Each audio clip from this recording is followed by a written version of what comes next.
Welcome to our channel. Today we how to verify aspect ratio for Instagram Reels exports from Premiere, detailed guide step by step clearly. Open Adobe Premiere Pro and load your project. Select the sequence you want to export for Instagram Reels. Go to the sequence menu at the top. Choose sequence settings from the drop-down menu.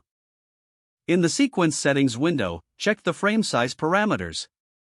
Instagram Reels require a vertical aspect ratio of 9:16. Ensure the width is set to 1080 pixels and the height to 1920 pixels. If the settings are incorrect, adjust the frame size accordingly. Click OK to save your changes. Next, navigate to the File menu for exporting. Select Export and then choose Media.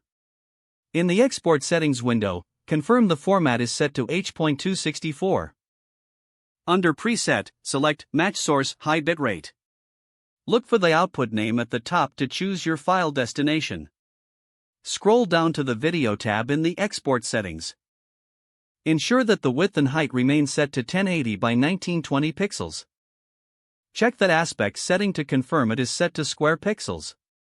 Adjust the bitrate settings if necessary for optimal quality. Click on Use Maximum Render Quality for better results.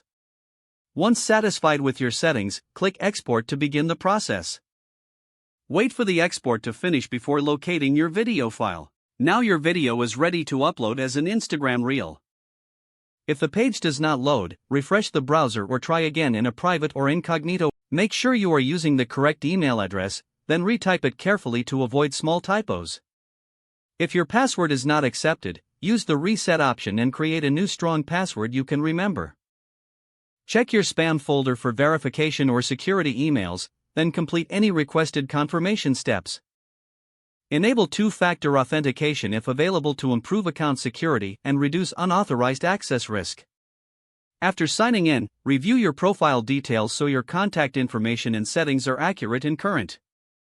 If you see an error message, note it down and try again after restarting your device and internet connection. Log out when you finish, especially on shared devices, to keep your account and payment information secure. If the page does not load, refresh the browser or try again in a private or incognito window. Don't forget to like this video and subscribe to our channel for more step-by-step tech guides.